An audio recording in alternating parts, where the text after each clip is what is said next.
So, hello and welcome. Today we're going to be talking about Zowe, a prototype that someone said was a good idea at some point in the past to bring Zowe, the containers for Zowe, onto the IBM ZOS container platform ecosystem and see if we could get it to work. So this is a prototype, so this is nothing IBM is offering or planned, and I'm co-presenting today with Jakub, who is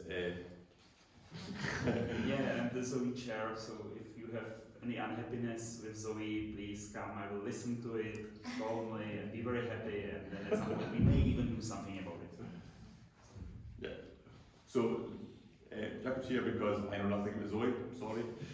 I'm a complete noob to this, so when I came to this, I came with no skills except for a brief understanding of Zowe and I'd played with it a little bit in the past. So it was given to me as a challenge and we thought we'd have a go at it. So I am a Kix developer, software engineer by trade. I've sort of moved into Kubernetes, Zowe container platform phase in the last couple of years to bring around image adoption, and so that's sort of the area I'm interested in. So why did we do such a weird thing? Why would we want to bring Zowe into a Zowe container? Well, firstly, Zowe container platform is quite new. We started in March, we just brought in Kubernetes support in July and September. It's an update. But really what we wanted was just to explore the technology, prove that the platform is capable of running anything. And Zowe, as Jakub will tell you, it's quite diverse. It's got Node, it's got Java, Spring Boot. It's got a lot of different things that we just had never tried before to run on the platform, and so it was an interesting challenge for us. We also wanted to raise some platform awareness. You know, we're always trying to get people to bring new images to the platform, and it's always a good opportunity to come talk about it, and especially at GSE. Having never really done much with Zowe, it was also quite a good opportunity for us to work directly with the Zowe community, which was quite good fun. And future opportunities, wherever this may lead, I do not know, maybe Jakub can tell you more on that one. So, I want to talk a little bit about what the IBM ZOS container platform is, because it's probably fairly new to most people. Is everyone here okay on what containers are? Is there anyone that needs a bit of a refresher? Okay, we'll do it. Large boxes that you put on the ships to carry stuff around the world. And basically it's the same. Oh yeah. Just for getting the container on the mainframe is the problem. so the ZOS container platform, its job is to bring containers to ZOS, but bring them there natively. So not like, we already have other options like ZCX, ZOS container extensions, which allow you to run Linux on ZOS. But what we want to do is bring ZOS workloads into containers on the platform itself. So, and that is great because it means we can bring all the sort of usual services, parts of performance and security aspects of ZOS, but apply them to the workloads in the containers. So this is sort of just an example. If you don't know what containers are already, containers are like a shipping container. They package everything up with the container, so you package up your software libraries, your dependencies. In this case, we're using Zowe Connect as an example. So Zowe Connect does have a native server image for ZOS, and it contains like Java and Liberty, and it's also we've got like a base ZOS layer, which is like sort of the Red Hat universal base image if you're familiar with that, and then it can run Unix utilities for ZOS for 2.5 and 3.1, and you can swap them around. So that's roughly what the ZOS container platform gives you. So as I said, we already do have lots of options on ZOS, or on Z anyway, as a platform. So you've got Linux on IBM Z, you have containers for those, but these are specifically Linux operating system containers. And we also have even an SV90X version for running inside of ZOS as a container through ZCX and the ZCX Foundation, and they give you the ability to run a containerized Linux within ZOS, which you can then run your Linux containers on, but they're still Linux containers, and they're still outside of the scope of what ZOS can really see. So you can't apply the same levels of workload management or security to those containers. So where we're at here with Zowe Container Platform is to bring ZOS operating system Unix applications, this is for SV90X obviously, but bring them into ZOS, and they all run as address spaces within the ZOS ecosystem. So as far as ZOS is concerned, it's just another process running, but it is containerized and has those levels of isolation that you'd normally expect when running a container. And to do this, we've brought across a whole bunch of sort of standard tools, and we have done our absolute best to make this as standard and experience as possible. We talk Kubernetes, so we have Kubernetes control planes and worker nodes. The Kubernetes control plane we have actually does run on Linux inside its own little bubble, but that's so we don't have to port all the sort of Linux specific stuff, and it allows us to talk directly as any other Kubernetes API and look exactly the same. So as far as normal skills are required, if you have normal container skills already, you use Podman or you use Kubernetes already, there's no really translation difference between doing it on any other platform as EOS. Obviously, you have EOS specific concerns like file encodings and things which you have to care about. That's part of any nature of building applications on ZOS. Right, so just another quick example. So this is another ZOS one. So non-containerized ZOS Connect. ZOS Connect is a middleware connector that allows you to connect from the outside in into your KIX or DB2 regions that provide REST APIs on the outside. And so they run as address spaces normally, and you can use Sysplex distributor to move work between those different address spaces. In a containerized world though, we would run Kubernetes, you would have worker nodes which would sit on each LPAR inside ZOS, and we would have control planes, these ZCPA, or special appliance type address spaces, which Sysplex distributor can route work into, and then they can route work out to the different pods in the same way you'd expect services to work in Kubernetes. And then they can still reach the backend KIX, you can still access data sets, and you still have access to workload management and RACF and things like that. So what's the interface into KIX or the KIX web services? Normally here you could use IPIC if you like, so ZOS Connect specifically could use IPIC to talk. So ZOS Connect, okay. Yeah, so that's more of a ZOS I Connect. didn't read that bit, I just saw it going to KIX. Yeah, so the sort of the Kubernetes side to all this side, this is just ZOS Connect working normally. Just read the screen provision, And there's more, if you want to do high availability, that's supported as well, so you have a sort of high availability cluster where you have 3 or more control plane appliances running one per LPAR, and then each LPAR becomes a worker node which can then run pods and run the containers within those pods as you'd normally expect. But you can also run other work on these LPARs as well. Just because it's a worker node doesn't mean it can't run other work, and those that can all obviously interact and work together. So, and again, the whole point of this exercise for ZOS Connect platform is to bring the same qualities of service that we normally expect on ZOS to your containers you run. So you get the isolation characteristics of a container, but you can now apply workload management, you can apply your security configuration to it, and you've got Sysplex distributor, you've got connectivity, so all there provided on ZOS. And importantly for developer experience, you can bring skills from both sides, right? You can bring your ZOS skills in, which is great because your normal developers are still able to work normally, and if you have developers that have Kubernetes skills or container skills, those skills apply equally. We have Podman that works just like any other Podman. We have Scorpio, which works with Scorpio for copying images around, and Kubernetes is Kubernetes. It's not really a whole bunch different. There are some exceptions to that, but they're as limited as we can possibly get away with if for the most part you're running standard Kubernetes YAML and running containers as normal. So this is where I hand over to Jakub, who can explain a bit more about Zowe. Who in the room has heard of Zowe? Who of you already heard at least one presentation on what Zowe is?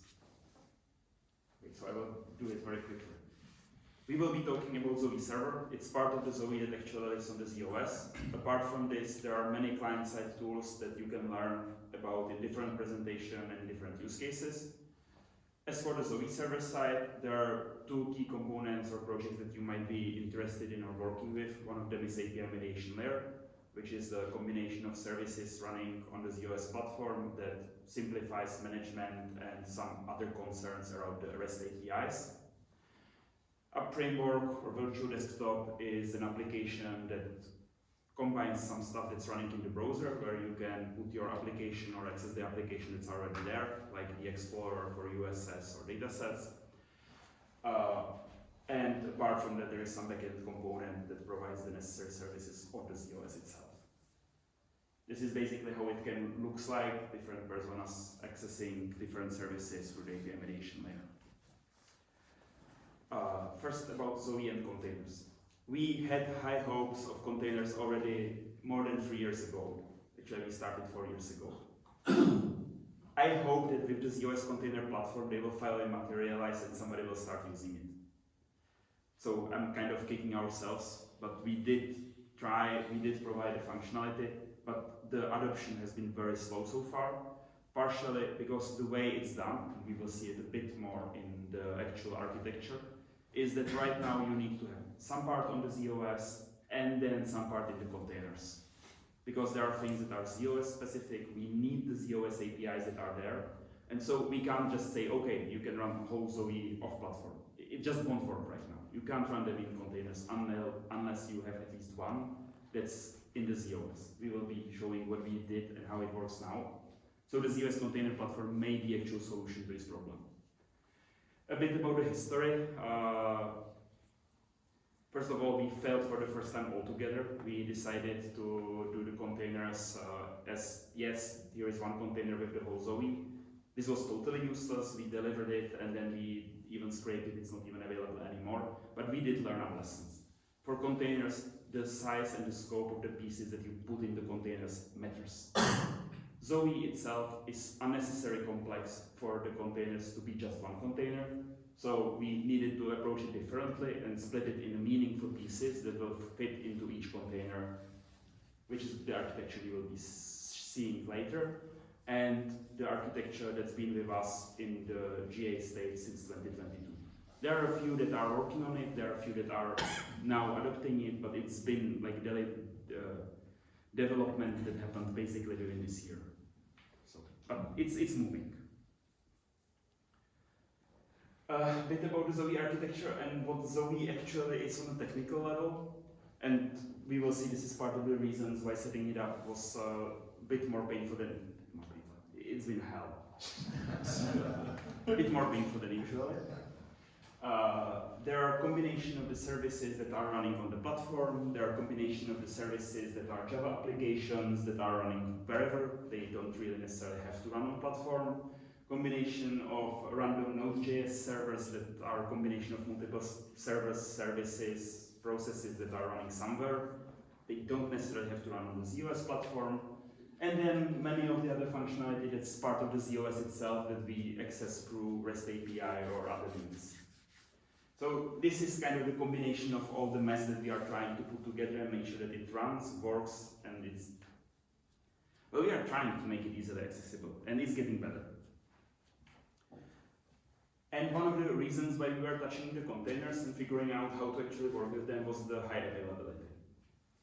We were trying to figure out, okay, how does the high availability looks like in a world where containers is alive, and while at the same time we were building our internal architecture of how Zowe actually does HA. Zowe, core component of the Zowe for high availability is API mediation layer, specifically API gateway, which lives on multiple LPARs, sharing the same configuration, more or less the same configuration, there are some differences, and routing all the requests across the different LPARs to the services, regardless of whether the services are part of the Zowe, or services that are there that are used and onboarded to the Zowe itself. So effectively what we did for the H architecture, we said, okay, this is a routing component, it's the key, it contains the service registry, and this is what you will use to access anything that's there. Then on top of that, we made a great decision to add Sysplex distributor, and basically this means that we have two routing components that's just making everybody's life more difficult and miserable. And for the Kubernetes. So where does the Kubernetes comes into play? You've seen more or less the same image 2 slides ago. So still there are components that needs to be running on the ZOS platform. That's the ZSS and ZIS. They just won't run in the traditional Kubernetes containers that are running on x86 platform or whatever. Then you have the things that actually can run in the container. This is kind of like the workspace. And the problem is that we're living in a world where you need to share file system. For some random reasons, we decided that it's a good decision. It's not such a great decision, but it's a decision. And it works. So there is a workspace that needs to be shared across all the containers that contains some of the runtime information, some of the key components that are used across the whole Zowe. And as a result, when you are actually running the containers, you are kind of running the whole Zowe in every container right now. So you start the Zowe launcher that does start the services, but given the configuration, it actually starts just one of the services, but like all the mess around is there right now. We changed this with the ZOS container platform when we were working on it with this. But this is how it's done currently. Apart from that, we need plenty of configuration and like, let's say, secure values, but effectively we need certificates. We are using the Kubernetes tools and Kubernetes stores for this. So there is a config map and there is the concept of secret within Kubernetes that's being used for delivery of this function, of this knowledge, the configuration of the certificates to the specific containers, not container images, containers. This is how it looks now. It works, it's deployable, but as you see, you still need to deploy pieces on the ZOS, you still need to do full security setup effectively, you still need to go through all the installation configuration that you would have to do otherwise. So the only bonus of this is that the applications don't run on the ZOS itself, and so you don't consume the ZOS resources and instead consume x86 resources, which sometimes it's exactly what you need or want. Not necessarily always. This is where the ZOS container platform comes into play, and with the promise that you will be able to actually access the ZOS resources, we believe that it may help us to simplify the deployments, where you will actually really get the simple containers with all the pieces that the Zowe is formed from and deploy them directly on the ZOS. It's not going to help you with the performance per se, but it's going to help you with deploying, configuring, and hopefully managing the whole structure, all the services that are part of Zowe, and potentially at some point also the services that are onboarded to Zowe. The main value for the containers, at least from my point of view, is in the fact that it allows you to manage some pieces of your infrastructure as a code, and therefore version them and properly keep track of everything that's there right now, being able to rebuild it from scratch if some insane disaster happens. The other one that's helpful for us as the application builder is that we have control over the dependencies that we have there. So when we build the image, we include the Java version, we include everything that's necessary for a runtime, and so if it runs in our infrastructure, it's going to run in yours as well. There won't be anything breaking it, which is the reason why we as the developers or creators of the projects want to use containers. If you want to read a bit more, this is more for reference. There are a few blogs that we wrote on how do you use the Kubernetes version of Zowe, how do you install it and everything. If you want to, this will be part of the presentation that's uploaded to the site. And with this, it's time for you and the demo. I think both of us, I think, yes. You will be showing it on the computer. So,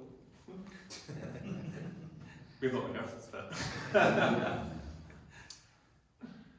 While you prepare the demo, I will talk a bit more about the challenges that we faced when we were putting these things to containers. We were trying not just to use the Kubernetes containers that were built really with different setup in mind, but what we did here is that we took the single services that are creating Zowe and ran them as a separate containers, therefore removing and simplifying lots of the complexity that was part of the previous version. E.g., you don't have to have the full Zowe.yaml for all of the containers, you have just the pieces of the YAML file that's relevant for the specific container. So if you are configuring API gateway, you configure just API gateway and not the whole Zowe. And also we got a huge benefit in the startup times because most of the services are either Java or Node services. And so like the startup times in the ZOS container platform are then in terms of seconds instead of minutes, which is a major improvement. Does it introduce any complexities in terms of orchestration if you're, if you've got more containers, deployment? Well, it does, but on the other hand, that's exactly what the Kubernetes platform is aimed at. So it's more complex than having one, but Kubernetes doesn't expect you to have one either. So like when you decided to use Kubernetes, you already are expected to have more than one container. If you intend to use Kubernetes and have one container, don't do that. Please don't hurt yourself. I have to say, like, when I went through this process, initially I was in the same boat. I was like, oh, these, you know, I looked at that architecture diagram that you put up there, and that was after I agreed to put Zowe in a container, and I was like, oh, this is quite complicated, really, isn't it? And you start, but if you go the sort of traditional way, you build this massive Zowe.yaml file, all the different parts in it. But when Jakub and I did it on Tuesday, when it was Tuesday because I did it before then, we sat down and we broke each container up, and we were able to just focus on, let's get discovery up, let's get the gateway up, and that was much easier to work on than just having everything come up and then try and work out how it was all connecting together. So that to me was easy. And what I'll actually show you is I'm running Zowe here under Argo, which gives you a sort of high-level view of everything that you've got on the dashboard, which is another sort of nice way of looking at it. So this is my ZOSL part, just to prove I'm not cheating here. You can see that's FC90. We have access to Podman, so I've been doing demos on this. I can't show that one actually, because it's a strong system. Be careful what I do here. But I can look at the Zowe namespace here, and you can see that I am actually running Zowe inside of the container. So we've got the API catalog, the app server, discovery service, the gateway service, all set up and running. There's some things we can't do yet, which we'll talk about at the end. One of those things is node ports are what we've got in terms of connectivity, but that has worked out okay so far. It's got a limitation, but it's something that I'm going to take back and we'll discuss in more detail with the teams.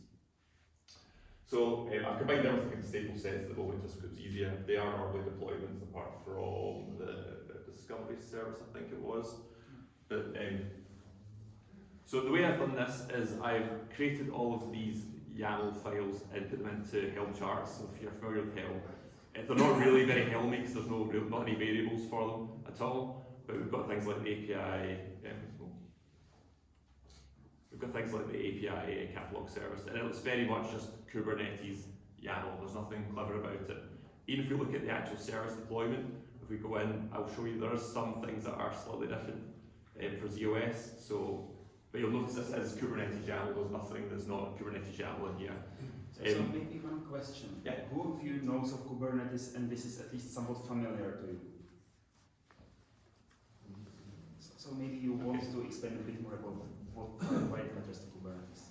Yeah, so the way Kubernetes works is that it's all about reconciliation of resources, right? So it has a set of resources that it wants to manage, and inside of Kubernetes you have controllers which manage each resource. So when you create a pod resource, for example, Kubernetes controller will come up and it will try and take that pod all the way through until it becomes a container. But it's sort of declarative, so it does its best, it's sort of its best effort to come back and revisit and tell you why it can or cannot achieve that state. So here we have things like stateful sets for the services, and they've all got their controllers that Kubernetes will run. A stateful set will try and bring up a deployment, so try and bring up a set of pods together. And it's got replicas relate how many of them we want. So I'm basically here taking out one replica, and then you can say what images you want. And so here I've got my own custom build of the API catalog service for ZOS, and you can tell it where the configuration comes from and how to mount configuration in. And that's a pod. That's what you would call a pod. This is a stateful set, which is a collector. Will have a collection of pods associated with it. Which when I show you the diagram in Argo, it will become a bit clearer about how it all fits together. So there's not much here that I mean, the things that are commented out is there's some that's just the Zowe thing. But there's some things I've added. So things like these annotations. These are annotations you need for ZOS, so they tell you what user it's going to run under, and it tells you it wants to use hybrid networking, which tells it that every pod's going to get its own IP address assigned, which is how the ZOS container platform networking works. As well as that, there's some things we don't support. There's some security stuff here that we had to take out. We don't support it yet. It's not necessarily we're not secure, it's just that we don't support those specific fields. And resources, we don't also support resources because we already have our own resource management in terms of workload management and generally in ZOS it's best not to try and fight against the machine, because workload management, and then you end up in all sorts of crazy situations. Apart from that though, everything else is more or less the same as it is. There's a few cheats and things I put in along the way because of things that didn't work properly, some networking stuff we had to put in, and I'll talk about a little bit of those at the end. But once this is all deployed, you get a picture that looks like this. This is Argo, and Argo provides it calls itself a declarative GitOps tool. Effectively, it provides you a way of talking to Kubernetes, showing on a dashboard, and then if you want to change your deployment, you can go into your GitHub and you can change, you say I want 3 replicas or I want to change configuration, and Argo will look at your configuration and go, hey, it's out of sync, well I better sync that up, and it will automatically heal everything and it will add all the things in that needs to do to fix to apply the change that you made. So it's really quite powerful. So what you're seeing here is all the different resources that we have set up for this to make this work. So we've got things like the stateful sets here, we've got services. The services spring up entry point slices and entry points. So I didn't create those, that's something that Kubernetes has done for us. The pods are really the sort of end result that we're looking for. Balhar to tell you that they're all running healthily. Now Argo does provide a few others that are really nice sort of overviews. So this shows you all the different services, so API catalog, app server, discovery, gateway, and each of the green ticks is a pod that's running under that service. It's all running on one L part at the moment, but you could easily span this up to multiples if you wanted to. And if you want an Argo, you can also click back, you click on a pod. You can go into the API catalog, and hopefully you won't see too many of my debugging interjections, but you can go into the log and you can see the log in real time as well. So you go into the pods directly running ZOS and get all the output from what's running on them as well. And the great thing is, because ZOS Container Platform is Kubernetes, Argo didn't really care. Actually adding the cluster to Argo was not the hard part. Setting up Argo and everything else was probably more problematic than using it. But Argo's a great tool just for looking down, and it can handle multiple clusters as well, which is quite nice. Are those logs available outside the container? Yes. So you can go, and so those logs are basically just like going to, so if I go to, if we go back to the terminal there, if I go into, let's say we want the API catalog, say what I just looked at, and go kubectl logs -f, which just means follow. Oh, I keep forgetting VS Code is a copy of that. And you can go in and, it's because it's not the right namespace. And then you get exactly the same output, exactly the same, and that's all that Argo's doing to show you the If same you stuff. shut down the container, though, are those logs still available? Or they're gone? They'll be gone. But unless you collect them specifically, or unless you can stop things and look at them if you need to do Can that. you mount a ZFS underneath the container in USS? Not for these logs, because these logs are in the system output. So they are like, you would be able to use this to redirect the system output to a file that will be in the mounted directory. That's probably what you will be able to do for this.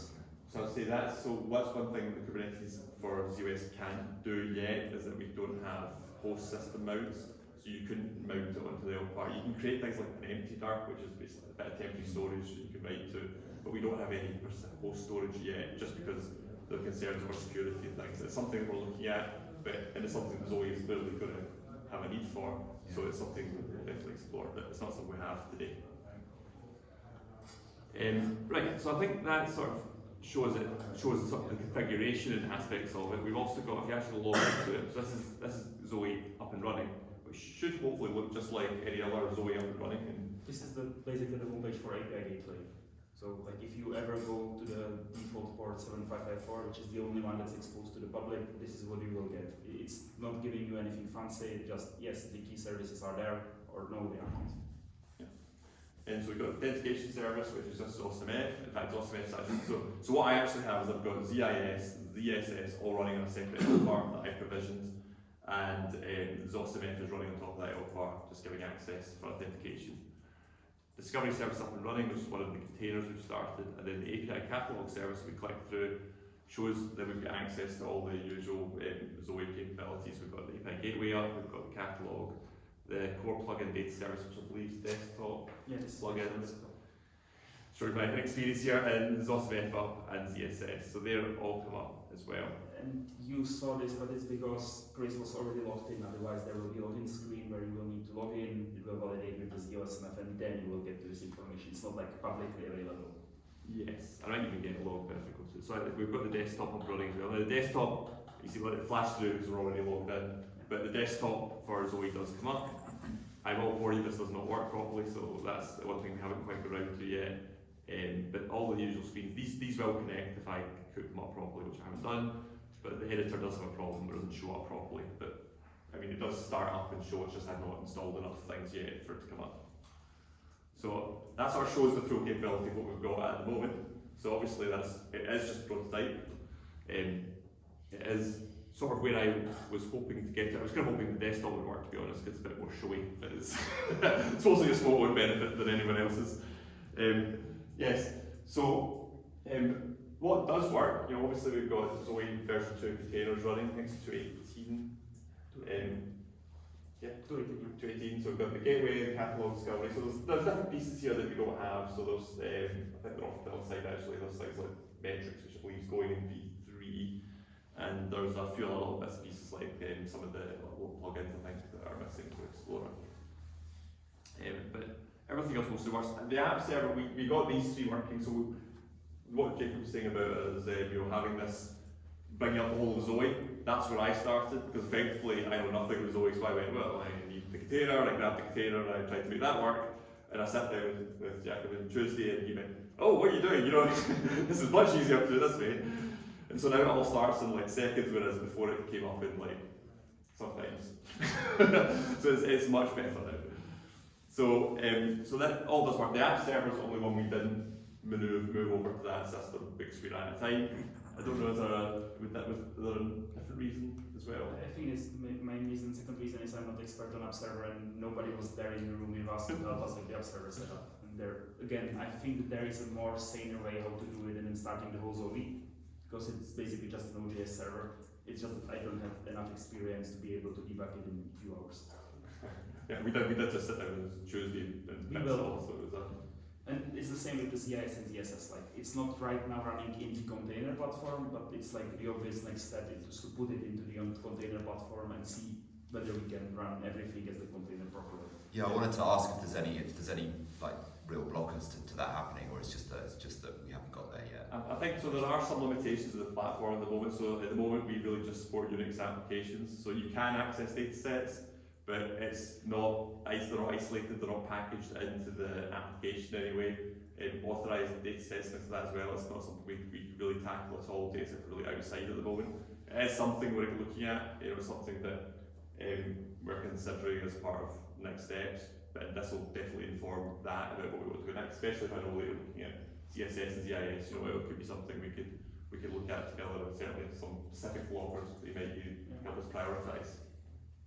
So there are some things that we didn't get around to. There's something wrong with Kubernetes secrets. I expect it's a me problem rather than a Kubernetes problem, because that really should work. Cluster DNS, so normally the expectation in Kubernetes is that when pods are created or services are created, they get a DNS entry which you can then access. We don't support that yet. We support this hybrid networking, we have dVipers, and we support a node port service where you can access a node on the cluster. So if you look at my web browser when I accessed it, it's all IP driven rather than any sort of DNS entry. And that's just down to the current state of play again. We are looking at these types of things, and we just need to work out how to do it. It's related to the fact that our control plane is in a little bubble of its own. It's difficult to get things out of it at times.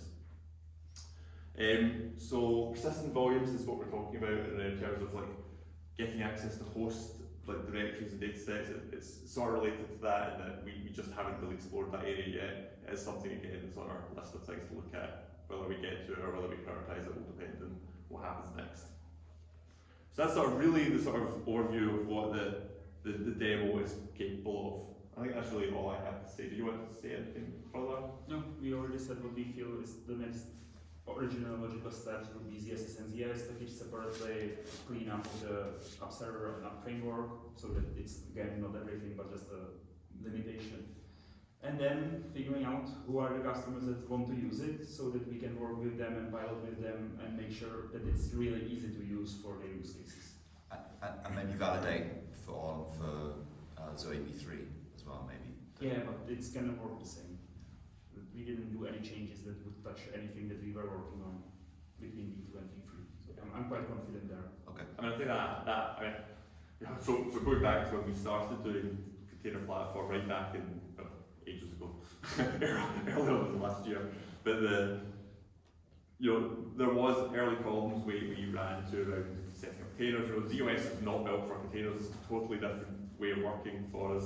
And so we've been building up all the system calls we need, all the sort of union file system support, all the namespace support, all the networking support. It's been a challenge, and I think it sort of culminated in us when we got to the Java 8 image, which we had. Because Java 8, if you ever tried to bring it to your platform, has compatibility requirements. You have to prove that you are a compatible platform. It's not just enough to say ZOS is Java compatible. You have to say that the container platform is also compatible, so you can say you can put Java in it.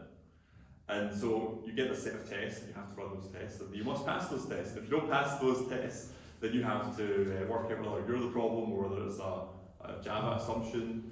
And even when it is a Java assumption, you have to try and find a way to make it work. So by the time we go through this process of having Java support on the platform, we've now done a lot of the work that makes porting other things to the platform. For me, that's what I look at mostly is image adoption and trying new things in the platform. Bringing things like to run Zowe, we have to bring Node and Java and Spring Boot. They just work normally now, and I don't generally run into any issues. And in fact, in this whole thing, I didn't really run into anything that we didn't already know about. Really, there's things like cluster DNS things, but we already knew we didn't support that. So it says a lot that the platform ran, and we didn't really have any problems. And Jakub here is saying that VC is not a problem. It's because we didn't really run into any issues. It just ran like a container. Okay, I think that's kind of it. So any questions, anyone? That were not answered by now? Okay, then we need to go through the slides because there's some information. Got it. You've seen it. If you were here, you've seen it. The Open Mainframe project is the track. Please never use the short OMP, otherwise they may confuse you for car manufacturer, and you don't want to do that, probably. If you want to learn more about what the Open Mainframe project is about, there is a QR code. There are plenty of other open source projects, not just Zowe, that you can either participate or leverage in your work. And if you want to connect us, move to the next slide. There are plenty of ways how to connect with us on most of the major platforms. There is a QR code that will get you to the right spaces. We are not on TikTok yet, so we are not really supporting the young generation enough. But I'm rather sure that May will change this. And that's it for us. Thank you very much for your time and attention.